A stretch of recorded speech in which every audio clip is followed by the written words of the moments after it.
did it. Good dream. Your whole life somehow. Grace, the dog! That dog! Have you ever felt I'm Bruce Nolan for Eyewitness News. Hey, Wacky Bruce! unappreciated? In the newsroom, we don't wear hairnets. God, why do you hate me? Have you ever thought life What are you doing over there? was unfair? Have you ever complained about it? So God is picking on you? What is that? The only one around here not doing his job is you! You must be Bruce. Who are you? I'm God. Please. Okay, how many fingers am I holding up? 7. Aha! You've been doing a lot of complaining about me, Bruce. You think you can do it better, so here. So the trailer asked, have you ever been angry at God? Well, have you? Have you ever had a go at God? Maybe in the privacy of your car or, in your room. Have you accused him of not doing his job properly? Complained that life was unfair? In Bruce Almighty, put your hand up if you've seen it, by the way. It's a 2003 movie. Yep. If you haven't, come to Movie Club. Go and see Peter Clark, and maybe he'll put it on one month when we're having film club together. In Bruce Almighty, on one of the worst days of his life, Bruce realizes that his rival gets the promotion that he's always wanted. He embarrasses himself by crying live on television. That's pretty bad. He gets fired from his job, and then he has this extraordinary tantrum at God, throwing stuff, telling God that he should be the one who should be fired instead of Bruce. So let me ask you, have you ever raged at God? Or at least wondered whether he knows what he's doing? So like Bruce, our Old Testament prophet Habakkuk, you stuffed me up now, you guys. Habakkuk, I can't change. Habakkuk brought a complaint before the Lord. And now it's in the Bible for everyone to read about forever. It starts in chapter 1 when Habakkuk is clearly not happy. So listen to his opening statement. It's going to come up on the screen too. Oh Lord, how long shall I cry for help, but you do not listen? So accusatory, isn't it? Or cry out to you violence, but you do not save, God. Why do you make me look at injustice? Why do you tolerate wrongdoing? So he's basically saying, God, are you there? Why aren't you responding? Isn't that your job? To which God replied, don't worry, I am going to do something, right? Look at the nations and watch and be utterly amazed. You will be utterly amazed. I'm going to raise up the Babylonians. Yes, your enemies. And these guys, they're going to cause you a lot of pain, but I'm doing it because of the issues that you raised, because of what you said. My people need humbling, and I'm going to send the Babylonians. Now, let that sink in for us a little bit, because it's kind of a shocking thing for God to say that. It's like if he was to say, look, I am going to use North Korea to judge South Korea. It's something like that. Or I'm going to use ISIS or another terrorist kind of group against Australia. So, of course, Habakkuk wasn't okay with that, right? Who? Them? Those other people? Like, they don't even acknowledge you. We're not perfect. We know that. I confirm that. But they are downright proud. They're obnoxious. They're ungodly. So why would you let them triumph over us? Now let me ask you, have you ever felt that way? Maybe not on the personal level, but maybe on the corporate level, maybe on the tribal level as a Christian. Like, why does it feel like the church is in decline and the whole world is overcoming us? How come being a Christian at school is sometimes like committing social suicide these days? God, do you know what you're doing? Do you really know? I mean, you promised that you would build your kingdom here on earth and the gates of hell will not prevail against it. So in this week's response, God is saying this. God is saying, I know what I'm doing. I'm a God who will act on sin. And if you've ever been appalled by bad human behavior, well, imagine how I feel as God of the universe. So our passage, so wonderfully read out by Zeke, it has 5 woes in it. Did you hear them? 5 woes. Everyone say woe. No, like everyone, please, say woe. So you've probably heard people say, woe is me. What does that mean? Woe is me. I'm doomed. There is calamity coming. Woe is me. Woe is like a warning, right? Like a sign. Caution. I personally think it sounds way better in German. Achtung. Everyone say Achtung. Yeah, it's that throatiness of the German that makes it so cool. Be warned, right? God will act on sin. Now, it's pretty scary to come up the front and talk about this because it sounds really mean, right? God woes people. Like, isn't that a bit of a shock to people? Like, woeing is a bit harsh, isn't it? And you might have thought that God doesn't judge. God is a God of love, and that is incompatible with a God of love. But before we start criticizing God, consider the words that Habakkuk and God used to describe the people in question, right? I wrote them all out.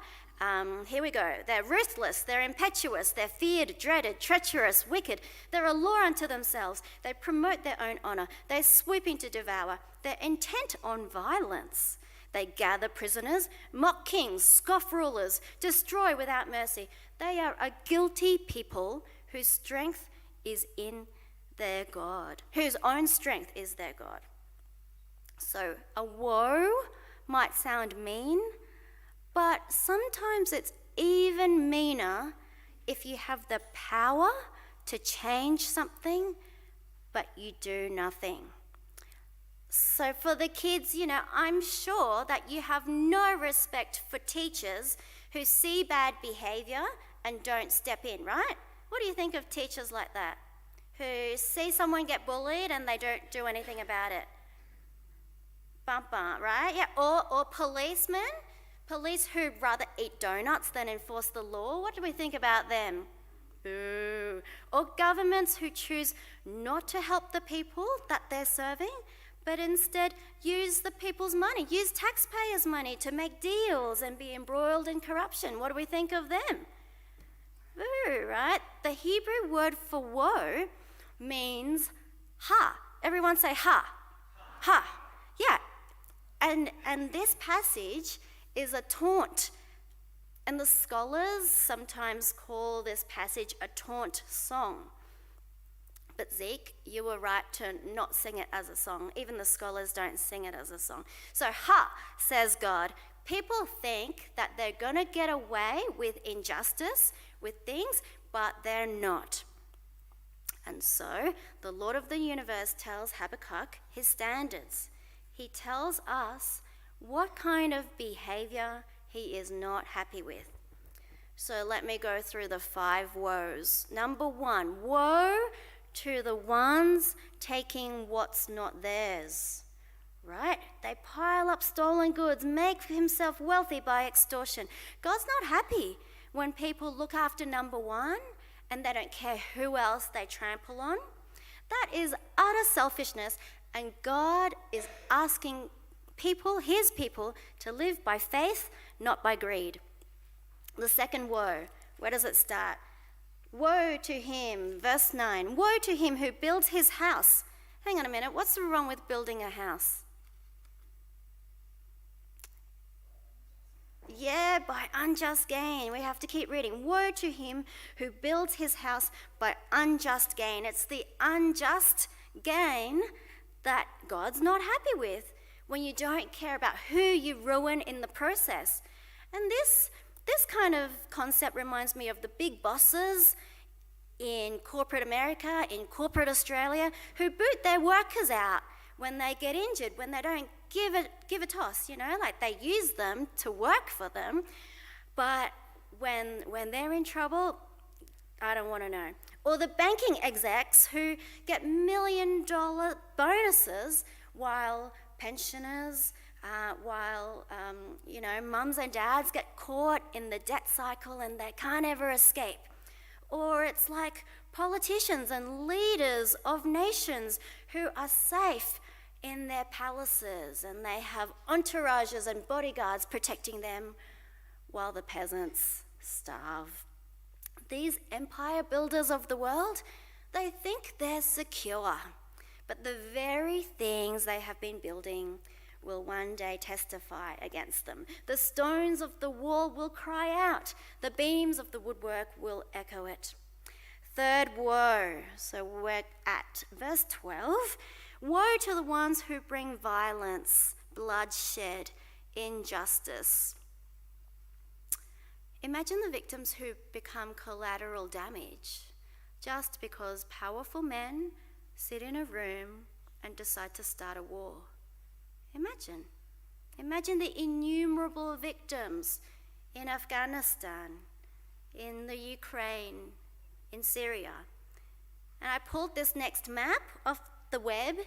I pulled it off the web yesterday, and this map shows that where the armed conflicts are in the world right now. So there are wars happening in these countries today. They wake up and the world for them is not safe. We wake up and we hear the birds, right? We soak in the lovely sunshine. But right now in the world, people are not safe, and there is violence, bloodshed, and injustice. So let me ask you, don't you think their suffering matters? Fourth woe. Yikes, this one is a yucky one. Woe to him who gives drink to his neighbours, pouring it from the wineskin till they are drunk, so that he can gaze on their naked bodies. So making people drunk, then taking advantage of them. And maybe this one will actually hit closer to home for us than, systemic injustice and war, because there are people out there who exploit others' problems. They profit from people's addictions. They lurk around in the dark. They pull away our children. These people get away with trafficking of all kinds and crimes that I don't even want to mention today. Are you with me, church family? Are you with me in being angry as God is angry? Because every person who suffers, every little child who is mistreated, who is victimized, is precious to God, and he will not turn a blind eye. Final woe. And maybe this one doesn't get us right here, but it does reveal the heart of God. Woe to those who lead others astray. Woe to gurus. Woe to cult leaders. Woe to those who have turned people to idols that cannot save them. Spiritual leaders have made a lot of money taking people down dead-end paths, haven't they? Selling schemes, selling ways that just go nowhere to gullible people who are earnestly seeking the truth, earnestly crying out for love. And God says, these people need to be held accountable. So we all have an innate sense of justice, don't we? And I hope yours is getting fired up. I hope that instead of raging at God, we are raging at what's happening in this world, all the rubbish and all the filth that we have to see. And I hope that you are inwardly glad that God cares enough about injustice to name them and promise to deal with them. Friends, what I want you to know today is that God is not doing nothing. He knows what he's doing. And dealing with bullies, dealing with abusers, is not opposed to a God of love. In fact, that is exactly what a God of love would do. With God, there are no cold cases. There's no miscarriage of justice, no unsolved crimes. And that is a great comfort to someone who was formerly in the legal profession, but I think it's great comfort to all of us, isn't it? But there's also a problem that this poses for all of us. Because evil and wickedness, sure, evil and wickedness is out there, but evil and wickedness also lives in here too, doesn't it? In our own hearts, if we're honest. I found a very hard-hitting quote this week by Alexander Solzhenitsyn. It says, it's very tiny. I'll read it out to you. The line separating good and evil passes not through states, nor between classes, nor between political parties either, but right through every human heart and through all human hearts. We might not be as horrid as Babylon, but who can say that they act ethically and morally every time? In Psalm 130, it says, Lord, if you kept a record of wrongs, who could stand? No one could stand. But the great thing for us is that God's judgment is not the last word. Since the beginning of the Bible, God has also been rescuing, he's been saving, he's been forgiving. And that's our second Bible reading for today, right? It named two cases. So what were they? The flood was God's judgment on a depraved world, right back in Genesis 6. But God, he singled out one person. Who was it? Noah, right. Sodom and Gomorrah, that was another case. They were cities of appalling atrocities. But he plucked out one person. Who was that? He plucked out Lot. Were they perfect? Is that why he chose them? Nah. Their sin is contained in the Bible for all to see, but they turned to God. They trusted in God. They cried out to God. And our second Bible reading ends like this. The Lord knows how to rescue the godly from trials and to hold the unrighteous for punishment on the day of judgment. Guess what? God knows what he's doing, so much that he can do two things at the same time. He can rescue people and he can punish the unrighteous at the same time. He can do both. Can you pat your head and rub your tummy at the same time? Try right now. Yeah? Yeah, some people are multi-talented, they can. You can do that at the same time. God can, rescue godly from trials and hold the unrighteous for punishment on the day of judgment. He can do both. He is that smart and that just and that merciful. So, if this is you, if you are sick and tired of sin, the sin out there, the sin that you face on a daily basis, the sin that you struggle with even in here, if you turn to God, if you want him to wipe away your record, go to Jesus. Meet him not as the just judge, but meet him as the merciful Saviour that he is. Jesus will one day act on the woes, but that's not his only job. He also pardons, he also washes, he also cleanses, sanctifies, atones, redeems. And you don't have to twist his arm. You don't have to make a plea bargain with him. He will do so freely. So church family, be amazed. Be utterly amazed, because once upon a time, Babylon came as the unrighteous judgment of God. But in the last days, today, and a time coming soon, Jesus will bring righteous judgment, but also offer mercy and hope for those who call on his name.